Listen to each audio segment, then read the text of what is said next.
All right, guys, so I'm a little bit different than most attorneys that you'll meet. I'm actually way different. Yeah,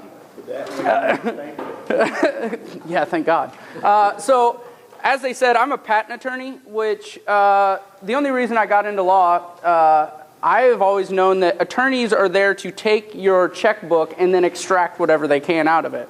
And I said, well, I'm kind of changing the game because I help people, engineering people, create cool inventions and then change the world. And then in doing so, we help better society and we put a little money back in the pockets of the guys that create. Now, often, it's the companies that own the invention, not the engineers, but, you know, that being said, they like to give bonuses out. So, can I have all the LDP and a trait about that? So, interview your other person, you have 15 seconds, I'm not joking, go.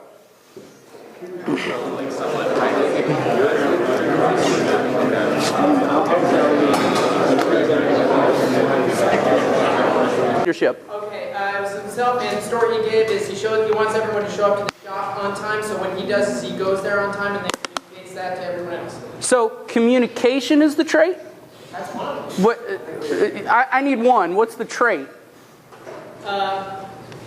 Terrible interview. Okay, next. Okay, I interviewed Elizabeth. She's an executive in a company. She's Okay. also a mother, and she's a wife. She is warm-hearted and excited and outgoing. Okay. Her characteristic is being inviting to people, as experienced by myself when she came right up to me and said hello. Okay, so maybe I wasn't. This could have been my fault on communication. So, one of the things I wanted you to do is name somebody that exemplified leadership and one trait about that, please.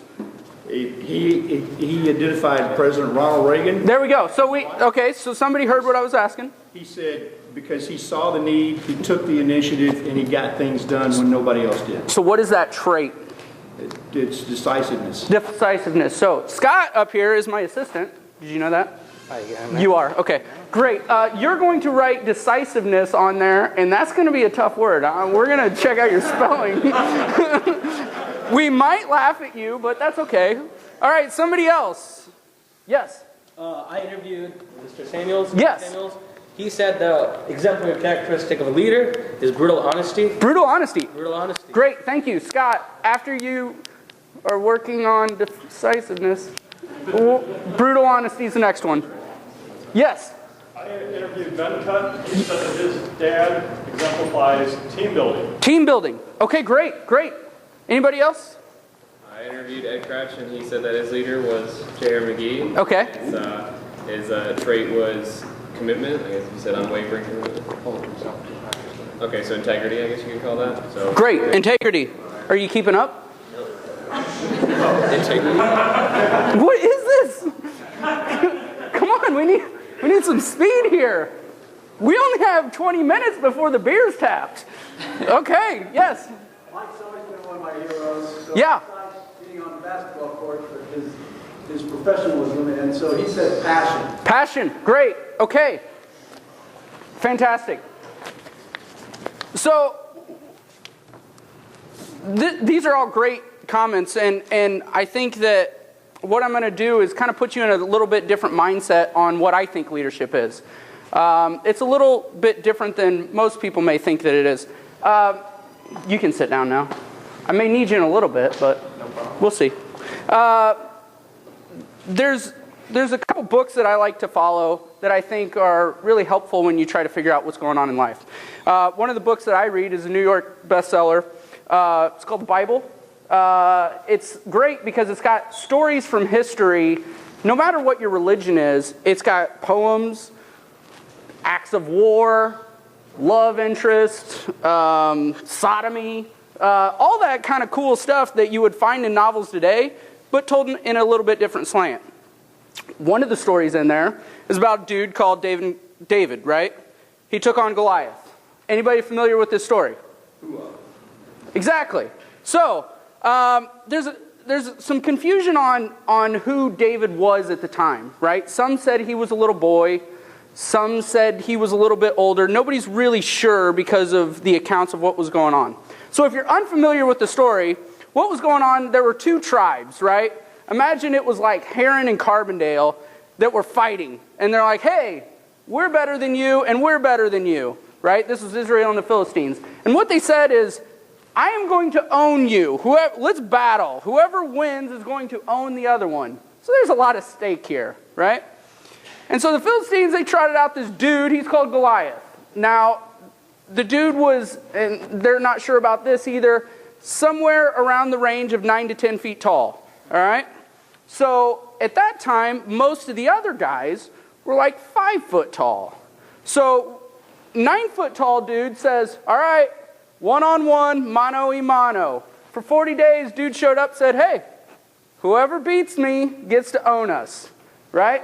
And so the other camp is like, I don't know what to do. I'm not fighting that dude. So they sat there every day. Then one day, this guy, whose job it was to herd a bunch of sheep, said, all right, I'm fighting him. All right? Now, like I said, there were conflicts on how old he was and how tall he was. But let's say that he was roughly 20 years old.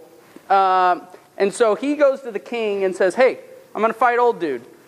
And everybody's like, kind of nuts, man. But I guess we need somebody, so go ahead. So at that time, the king even went to him and he was like, hey, you sure you want to do this? Because this isn't really a good idea. Have you seen that dude? 9 feet tall, right? He will destroy you. And he said, but here's the deal. You can even put on my armor. Now, some theologians think, well, if he's saying he could put on his armor, he's probably equivalent to the same size as the king. Well, the king at that time, Saul, was a foot taller than everybody else. So he's one of the biggest dudes around. So there is a theory out there that David could have been one of the biggest dudes at the time. So maybe he's 6 feet tall. But still, 9 feet versus 6 feet, going to get destroyed. But he says, hey, doing it anyway. So what he does, he enters the fight, and this is the key. Goliath says, come here, boy, come where I can see you, so I can fight you. David doesn't do that. And in fact, he told Saul, I don't need your armor. I'm going to armor myself with God, right? That was his armor, he said. Okay? So then what he does, he takes a couple smooth stones, swings them, hits Goliath in the face, dude falls over. Then he takes Goliath's sword, cuts off his head, and then trots it out, right?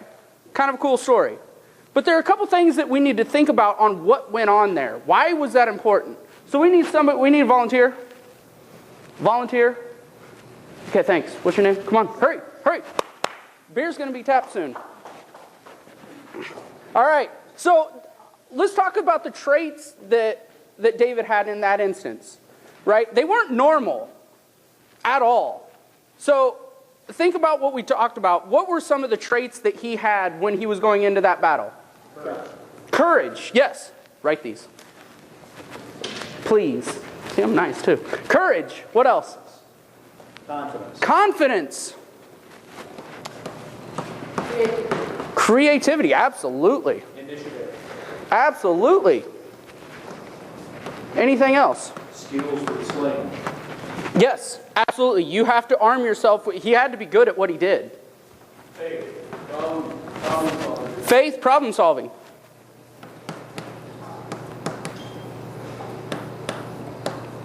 Anybody else? Yeah, skills, determination. Anybody else? How you doing? Feel good. You're faster than Scott. I will applaud you. Scott, what do you think about this? I'm a second year LEP. Oh, you're a second year. Okay. You missed. Is that in the winter? Dr. D, is that the winter segment? The right? Okay. I get what you're saying. Okay. The big thing that I think that we're missing here, what comes to mind to me, why did he do it? Who was he doing it for? He's doing it for God himself. Exactly. So if he's doing that, is he leading or is he serving? Exactly. So that's what I'm going to give you the conclusion right now. I think that leadership is service. Often in our heads, what we view is, I'm a great leader because I give you information. It comes from on high, right? I tell you what to do because I know what's going on, right? I want to challenge you with, I think that leadership is actually service. You are serving people, right? That's what makes a great leader, right? When we talked about Reagan wasn't out there just telling people what's the best thing to do. He was serving our country, right?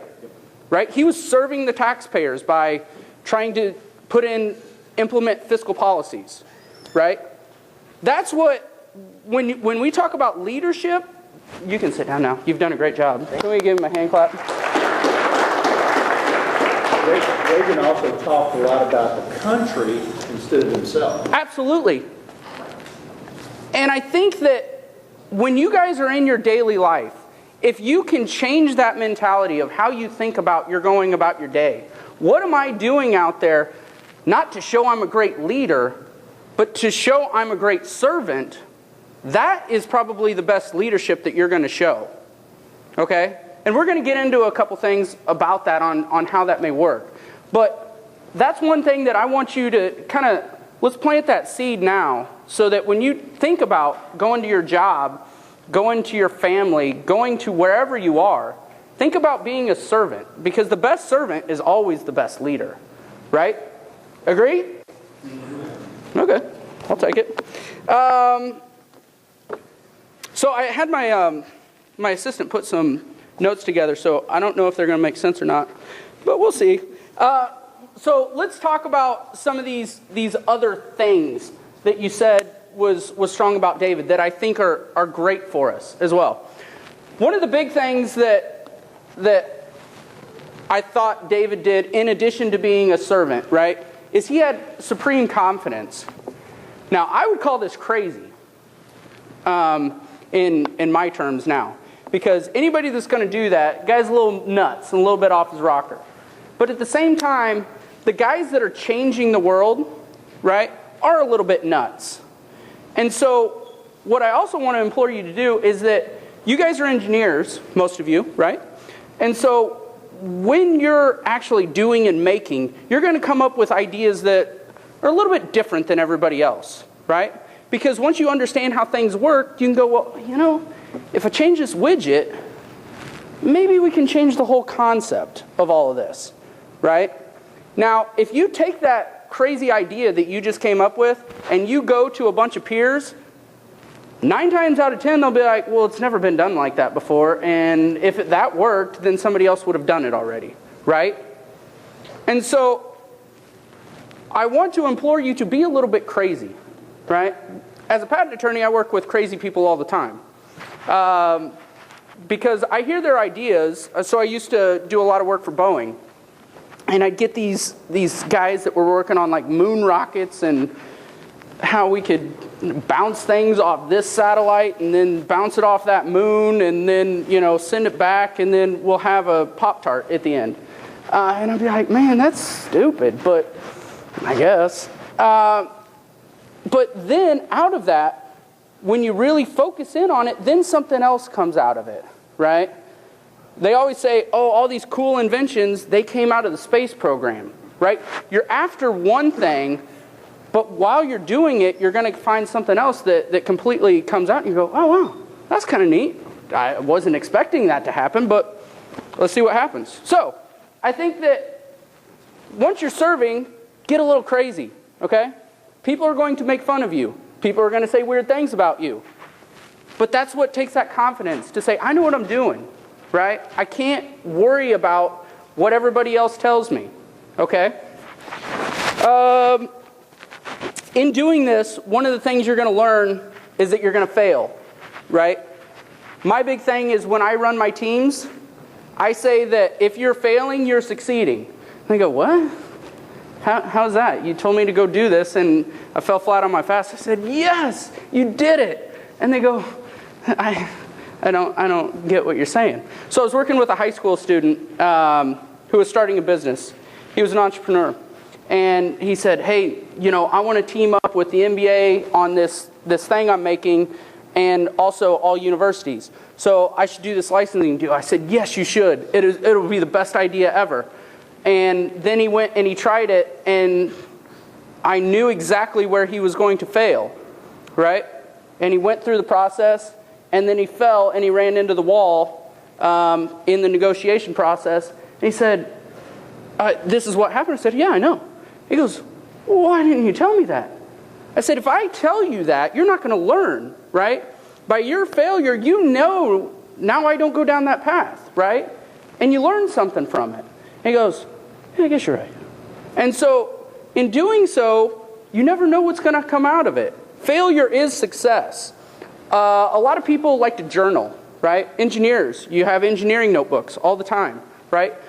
The big important part of that is that you can write down your failures. You can say, I tried this combination, didn't work. Why didn't it work? It's that self-analysis and self-awareness. I implore you that every time you fail, when you meet with a professor and you say, listen, I just got a D on that, I really think I deserve a C, and he says, get out of here, no you don't. You go, you failed, right? Because you didn't win that negotiation. But you need to evaluate, what was the tactic I took, and why didn't it work? Maybe next time it'll work. I had this happen to me. So I was a computer science major, right? And I went to law school in Carbondale, actually. And one of my last classes was this really hard programming class. And the guy had this weird program, weird theory about the class that if you do all the work, you have to get a certain score on the exams to pass the class, regardless of how well you do in the rest of the class, right? So I did great on this one part, bombed this one test because I got hit by a car and like I could only move like one arm, and so my head didn't work so well, but that has nothing to do with the car wreck, it's just because I'm not that smart. And so I went in there and I was like, hey man, and then I went through my big negotiation and he's like, I'll think about it. And then he passed me, and then I was able to graduate. So that's my success story about that, is that I had to negotiate my grades. You guys are much smarter than me. But maybe I shouldn't have told you that. You're like, why am I listening to that guy? There's one guy that I also want to draw from. And so this is King Solomon. This also comes out of the Bible. Anybody know who King Solomon is? Wisest man ever. Exactly. David's son. Yeah. David's son. Exactly. This is the same lineage. So crazy man that took on Goliath, he bore a son, right? Dude's called Solomon. Some people say one of the wisest guys ever to live, right? I don't know if you've all heard the story of the baby to be cut in half. That was the Solomon guy, right? So there were two women. One of them rolled over onto their baby and killed it, smothered it accidentally, right? And then she said, and then she switched the babies and said, this baby's mine. And then the other woman was like, that's not your baby, it's my baby, right?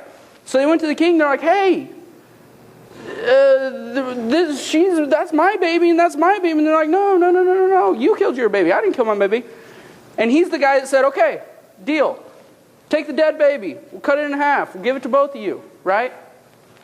And then the real mother, we assume it's the real mother, said, no, don't do, or the live baby, sorry, not the dead baby. And she said, no, don't do that. And then the king was like, well, of course it's yours. You're the one that cares so much, right? So that's the guy we're talking about. So historians say that dude was worth $2 trillion in today's money, which is a lot of cash.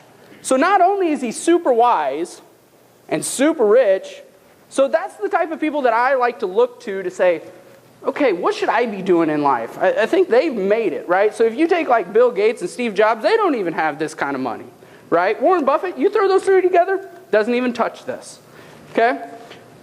So somebody asked Solomon once, they're like, hey, give me the key to success, right? He said, okay, not a problem. And he gave him to it. So in today's world, this is what Solomon would have tweeted on his old Twitter page. He said this, Proverbs 3, if you ever want to look it up. Trust the Lord with all your heart. Do not lean on your own understanding. Acknowledge him, and he will make your path straight. And you're going to think about that. It's like, I didn't come here to learn about religion, but that's not what this is about. I want you to really understand what I'm saying here and think about why I'm telling you this. I'll say it again. Trust the Lord with all your heart and do not lean on your own understanding. Acknowledge him and he will make your path straight. Now let's relate this to what I was talking about a little bit earlier, right? It's serving, right? So if you're taking and you're putting your trust in whomever it is, right? Like I said, I'm not here to talk about religion. Whatever you put your trust in, whether it's your family, whether it's God, whether it's Allah, whatever it is, put your things there and work as a servant, right? If you're doing that, instead of worried about, I can't wait till I'm in charge, right? You have your head down and you're working every day, somebody's going to notice that, right? What you have to do is put your faith in yourself, because that's what he's saying here. He said, do not lean on your own understanding. Acknowledge him and he will make your path straight. If we're always focused on how do I get to be the CEO of the company, instead of how am I serving my boss, how am I serving my shareholders, how am I doing that, then I'm not working as hard as I could be, right? And so that's what I want to kind of get into. If we're always kind of worried about how other people are thinking about us, once going back to this crazy thing, if we're worried about how other people view us, then we're never going to engage, right? And we're never going to say, hey, I really need to do this, but he thinks I'm a little crazy and I don't want to look bad. You know, that cute girl over there, she won't talk to me if I'm out there being a little bit weird. But you have to ignore them, right? One thing that I think people often make the mistake of is they read biographies, right? And they say, well, Steve Jobs went to a monastery over in India, he found himself, and then he did this, and he hated all his family, and burned a bunch of bridges, and made millions and billions of dollars. So that must be the path to success. The path to success doesn't lie in somebody else's success, it lies in yours, right? We all have a different path, right? That person didn't go to Carbondale, they didn't grow up in Illinois, so their path is different, right? You have to follow your own path, and you have to blaze it. We're all given our opportunities, so grab each one. Agree? Agree? Oh gosh, wow. So, here's how this also comes into play. Have you guys heard of Malcolm Gladwell? Yes. Exactly. So this is the guy that wrote the book Tipping Point. Has anybody read Tipping Point? Okay, yeah. What did you get out of Tipping Point? Tipping point basically boils down to there's some point tips the scales, whether it's manufacturing and leadership, to change the supplement success. Exactly. And so in that book, what a lot of people took at it, if you read the Cliff Notes, he's the guy that came up with that 10,000 hour rule, right? That if you practice something for 10,000 hours, you're going to be great at it. Well, if you listen to his talks after that, he goes, those people are all wrong. That is not what I was after. He said, yes, we talked about this. You have to be, when we talked about the sling, David had to be really good at slinging rocks. Because if he didn't, he would have been 10 feet off, right? And that was worthless, right? So you have to be good at what you're doing. That requires intense practice. We all agree with that. But a lot of people said, well, if I just practice really hard, if I'm the best, 10,000 hours, okay, we're good. I'll be great. And I said, and he said, that's not at all what I'm saying here. Like you said, there's a tipping point when everything converges. One of the things that made Bill Gates great is that he was one of the best programmers in the world at the time, right? It was a convergence of events because at the time, his high school was such a rich high school, they had a supercomputer, basically, in their high school, and he had unlimited access to it. And so he could program better than most PhDs at the time, right? So when he went to college, he met these other guys, and there was convergence of events there. Because he was working diligently instead of saying, how do I create the next Microsoft? He wasn't concerned with that. He was just engaged in getting better and better and better, right? This happened, same with the Beatles. The Beatles hung out over in Germany in a brothel in the red light district and spent all night playing music to people that were more concerned with what was going on the stage than listening to their music, right? Now, at the time, they didn't say, how do I be Elvis Presley? They said, how do I get better at my own craft, right? So what they do, they take everybody else's songs and they start playing them in different ways, right? And so they melded all these musical genres together, and they learned different ways to pattern music, and they got really good at their craft. Then when they came back to England, they were excellent musicians, right? And somebody noticed them. So instead of driving towards that, I want to be the greatest, it was, I am so good at my craft, people will take us and put us where we need to be. This goes back to Solomon. When we're headed and we rely on whatever you want to call it, divine intervention or divine appointment or just karma, it's going to happen if you're there, right? A lot of people call it the grind. If you're grinding every day, it'll work out for you, because success begets success. So this is all great, and I think that the problem that I have with leadership and teaching about leadership, 99% of leadership is all written towards 1% of the people, right? Because who's truly in charge of anything? I mean, if you're the CEO, you answer to a board, right? If you're part of the board, you answer to shareholders, right? If you're an employee, you have a boss. He has a boss, and he has a boss, right? So nobody's really totally in charge and gets to make all the decisions. So I want to give maybe some ideas of thinking about, well, how do I be a leader when I'm not really in a leadership role, right? Because as students, we all start off at the lowest level. You know, we're basically puke, right? And we have to form into something great. But how do we get there? So, the thing that I want you to understand is that you're all in charge of something, right? If you're an intern, you might be in charge of a truck that gets T-boned by somebody because you can't drive it well enough. Joey, you want to raise your hand? So Joey's one of our, so I have a side company with my business partner, Tyler. We hired Joey, who's an engineering student at Carbondale. We gave him a truck. We're like, hey, Joey, go take the truck. Go to Southern California, do some sales for us. He wrecked it within 2 weeks. Joey learned something in that failure. Right, Joey? Okay. I hope the answer is yes. It wasn't his fault. It was not his fault. It was not his fault. Truly, it was not his fault. At least that's what the insurance company said. We're all in charge of something, right? Right now, if you're in school, you are in charge of your education. So make it the best education. If you're an intern and you're in charge of the janitor closet, make it the best janitor closet possible.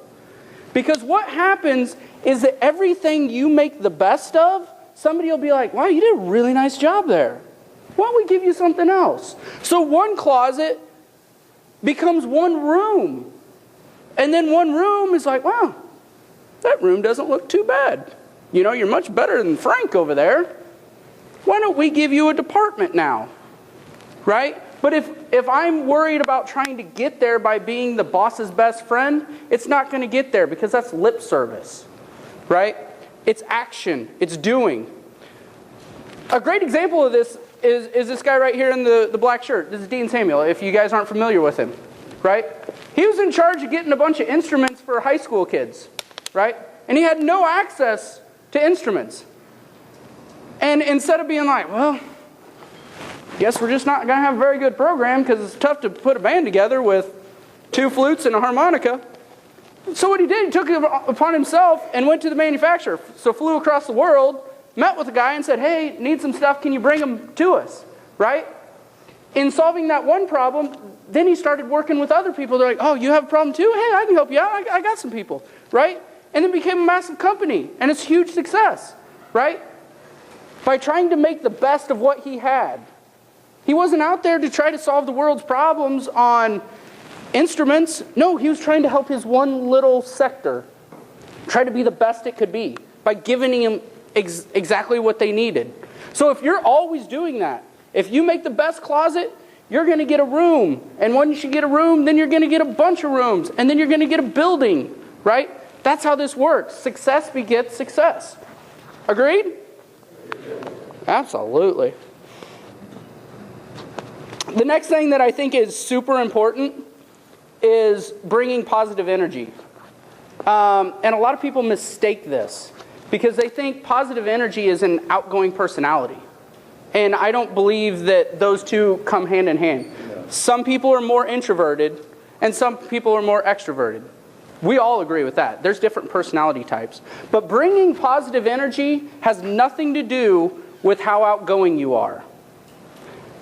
When you're in a business meeting and someone says, that's kind of a dumb idea, I don't know why we're going to do that, do you want to work with that person? Probably not. Even if it is a dumb idea, you say, hey, listen, I don't think that's great, but maybe we could do this. One of the biggest things that I always tell people in my teams is, don't ever tell me that something won't work unless you have a solution. Because that gets us nowhere, right? That's that negative energy that isn't going to work. Even if you have a bad alternative, that's fine. If you say, hey, I don't think that's going to work, hey, why don't we try this? And we all say, that's a really bad idea too. But then we're going to start the conversation, right? Then we work in collaboration. And like I talked about, you don't have to be an extrovert, you don't have to be an introvert, whatever it is, just bring positivity to the workplace. Because then people want to work with you, yeah? And I think that's important. So, make the best you can be, bring positive energy. Jeff Bezos, you guys know who he is, founder of Amazon, right? So he has this letter that he sent out to his shareholders. He coined this phrase, disagree and commit. Often when we're in group settings, we're all going to disagree. And he says, that's fine, we can do that. But when you're part of a team, you're part of a team. And so even if you guys disagree and the final outcome is, hey, that's not very good, you may disagree with it, but commit to it at that time. Because the team is bigger than the individual, right? So, when you're in those situations and you know something's wrong, say, that's fine, I'm going to get behind it because I'm part of this group, right? It's bigger than me, and I brought onto this. And listen, if you're in the wrong group, get out. It's that simple. Absolutely. Absolutely. So, two last things. The first thing that we're going to kind of put a bow on this, one of the best keys to being a leader is being a good listener. And that's why we went through that exercise in the beginning, right? You can't tell me what leadership traits are unless you are listening to your partner. If you're going to be a good leader and make a decision, you need data. And you can't extract data if you're commanding a room. You have to listen to the people below you, the people above you, and everyone's opinions to come to the best solution, right? And I'll leave you with this one quote that I thought about coming over. There's a really smart guy, used to live around here, close to here, name's Abraham Lincoln. He once said this, and it's always stuck with me, and it's kind of the mantra of my life that I try to live by, but I fail every day. He once said, it's better to look like a fool than open your mouth and remove all doubt. Agreed? Thanks, guys. Appreciate it.